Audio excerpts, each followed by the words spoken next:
friends! Welcome to Manila Center Adventist Church dito po sa vicinity ng Quezon Avenue, corner D. Street. Dito po sa Santa Mesa Heights, Quezon City. Okay mga kaibigan, nandito po tayo sa labas ng Manila Center. Shoutout muna sa nasakyan ko, Jack Liner Bus 8915. Kuya Gregorio Miranda and Kuya Aris de la Puerta. Yes.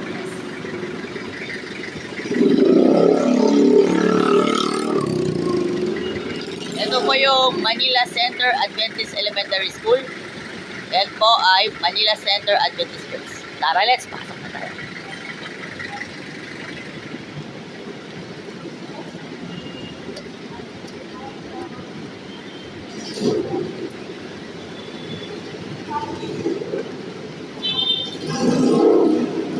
Ganda naman po yung kanilang, sobrang ganda ang kanilang lobby.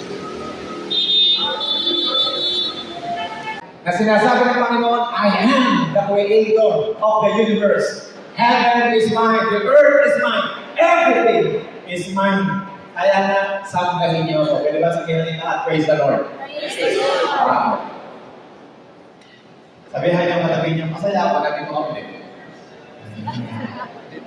I'm happy that you're here today. Praise Advocate is going to sing this afternoon. Magkakaroon po sila ng concert. Pwede ba sabihan niyo, katabi niyo, ine-expect ko nandito ka mamayang hapon. Please, I expect you to be here this afternoon. At sumagot na kayo, sabihin niyo, by God's grace and mercy, I will be here. Hindi ako tutulog. Hindi ako tutulog.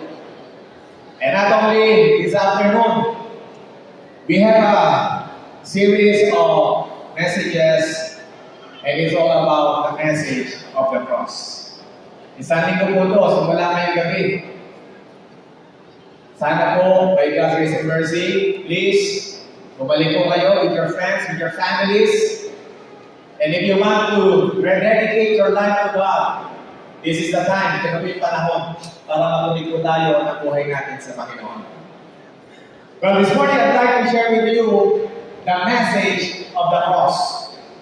And I'd like us to once again re-study, realize the 5 foundational roots or pillars na meron po yung mensahe ng cross. Let's go back to our Bible. Basahin mo natin in Tagalog, 1 Corinthians 1:18. Isa-isa muna sa inyo English. Ang sabi doon, for the message of the cross is foolishness to those who are perishing. But to those who are being saved, the message of the cross is the power of God. Sa Tagalog, ang sabi po, para sa mga naliligaw, walang kwenta ang mensahe tungkol sa pagkamatay ni Kristo sa krus. Pero sa atin na mga nililigtas, ito ang kapangyarihan ng Diyos. Ulitin ko po. For those who are perishing, the message of the cross is foolishness. Walang kwenta po yan.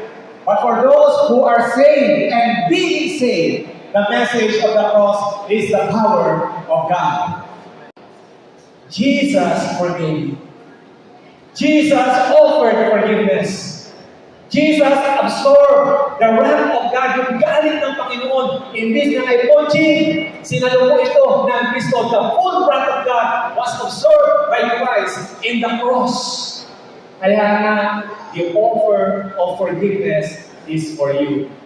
Application. Kung pinatawag lang ni Kristo, ang tanong ko, napatawag mo na ba ang kapwa mo? That's the first message of the cross. Walang masaysay ang ginawa ni Jesus doon. Kamaramahan yun. Foolishness yun. Kung hanggang sa mga oras na to, we are still perishing because we do not accept the message of the cross through repentance. Hindi tayo nagsisisi sa ating kasalanan and we do not accept the message of the cross sa pamagitan po ng pananampalataya. Brothers and sisters, kung ang Kristo nagpatawad, magpatawad din po tayo. Wala na hanggang sa langit na hindi nagpapatawag ng kanyang kapwa-tao. Tandaan niyo yan. Wala na ito. Everyone is going there. Up there in heaven has received God's forgiveness and has already, by God's grace and mercy, offered forgiveness also to his or her offenders. Kaya gaano makatindi ang kasalanan ng kapwa niyo?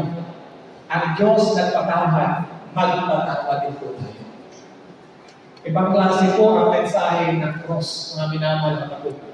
Pangalawang mensahe, the message of the cross does not only offer forgiveness. If forgiveness deals with what happened in the past, the penalty of sin, pinatawad niya ng Panginoon.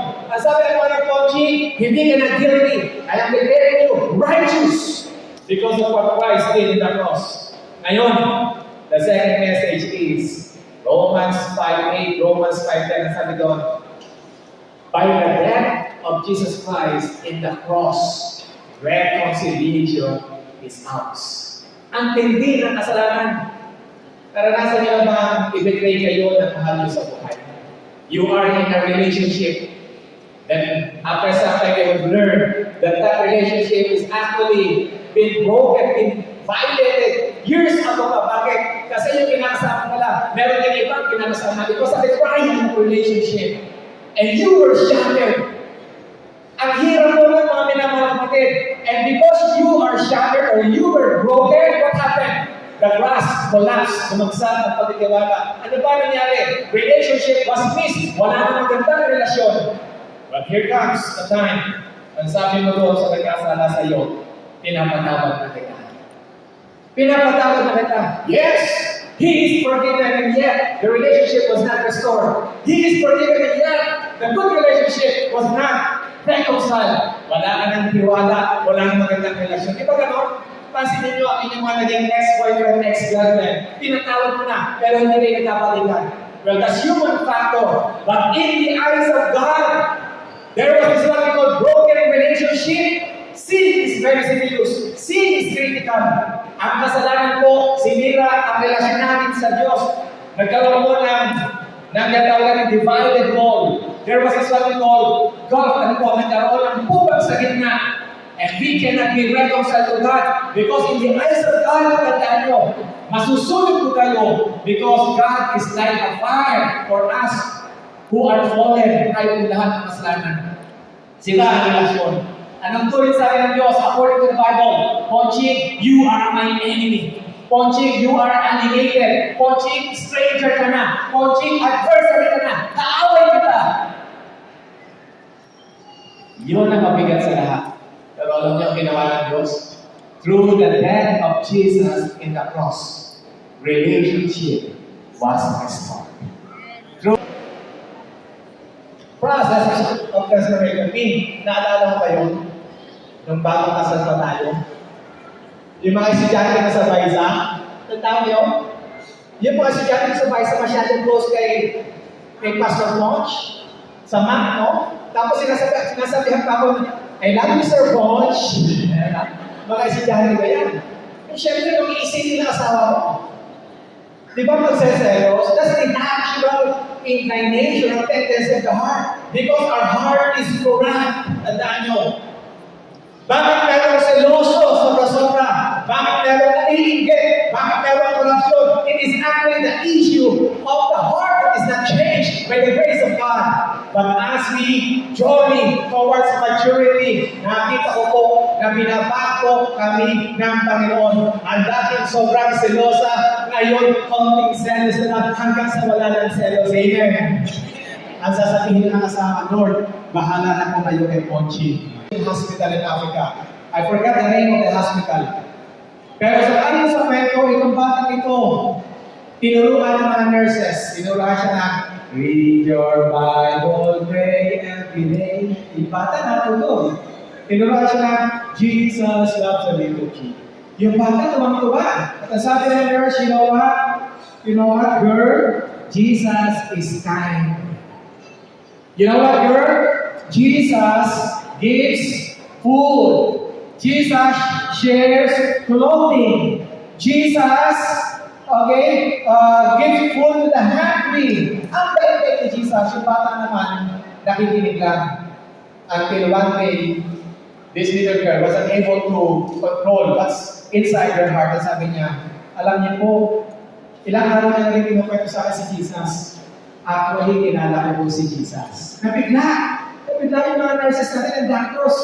Kilala mo si Jesus? You know Jesus? Yes, I know Him. In fact, Jesus is my neighbor. Kapit-bahay ko siya. Kapit-bahay ko siya. Ang sabi po ng bata, kung gusto niyo po, paglapas ko dito, sama kayo sa amin, ipapakilala ko sa inyo si Jesus. Okay? Tingin lang kwento. Sumama ang mga nurses, medical practitioners, because they are very curious who Jesus is, being referred to by this little girl, nagpunta sila doon sa barangay. At ang sabi ng bata, hali kayo. Nandito po si Jesus, kapitbahay ko po siya. Kumatok sila sa pito. Tao po. Maya-maya may bukas ko ng pito. Somebody opened the door. At nakita ko ng isang black man. Isang black. Lalaki siya. At ang sabi ng lalaki, magandang hapon po. Ano po yun? Ano po may paglilibis ko sa inyo? Alam niyo, very excited ang bata. Sabi ng bata, siya po si Jesus. Siya po si Jesus. Nagtaka yung mga nurses and doctors, siya po si Jesus. Bakit mo nasabi siya si Jesus? You know what? Nung ako po ay walang magkain, He gave me food. Nung makita po niya wala ang sapatos, siya rin po yung nagbigay ng sapatos. Nung ako po ay walang damit, siya po yung nagbigay ng damit.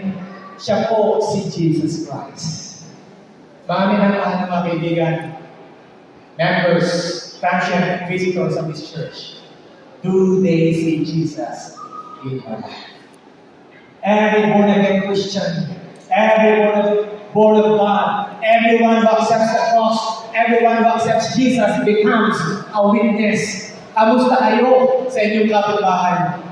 Kamusta kayo pag mamamalengke kayo? Kayo kayo kilala, eto na, lagi humingi ng discount. O kayo nagsasabi, keep the change. Gusto ko yung Kristiyano niyan. Lagi ako may keep the change. Eh pag nakita nyo, ayaw niya, grabe, wala akong kita niyan. Yung aking kita, inaagaw niya. And you are a Christian. Tapos pag sumasakay kayo ng jeep, ang suklay lang ay 25, 50 centimos. Tatapos ang ito. At galit-galit pa kayo. If you're a witness, matutuwa sa inyo ang driver. Gusto kong pasahero yan sa coach. Okay? Kahit may simple pa piso, keep the change. Mga minamahal ang patid. Let us become a witness. We have a 7 nights series of evangelism in this mall. At kung naniniwala kayo na witness, I don't force you to come here tonight o sa mga sunod gabi. But if you're moved by the Holy Spirit, if you're convicted that you're a witness for God and a witness of God, ngayong gabi, simulan ngayong gabi, bring your friends, bring your family, at pag-isimula na po ang ating sharing about Jesus. Everything is all about Him. Everything is all about Jesus. We will be connected, very connected to the cross, to the messages of the cross. Kaya bumalik po kayo ngayong hapon at ngayong gabi. To close my message, for the 30 minutes na po ako nagsasalita, let me God Albert call. Gusto niyo ba magkaroon ng renewal of relationship with God? Say amen. Amen. Gusto niyo ba na kagaya na David, sabi ni David, restore unto me the joy of salvation. Diba? Sarap na bago mag-sweetheart kayo, tuwa ka. Tapos bigla nawawala. Nagpipray ka, Lord, please, gisingin mo ako na bumalik ang pagmamahal ko sa babaeng ito, sa lalaking ito. Well, God will do the same this morning. If you want a renewed life, a restored relationship, if you want to receive forgiveness, if you want to have a transformed life, and assurance of eternity, and become a witness, there is only one answer, and the answer is Jesus. Ngayon po bumaga ito po na choir. Praise and chorus. awitin mo lang sa gusto ang kapinamagatang.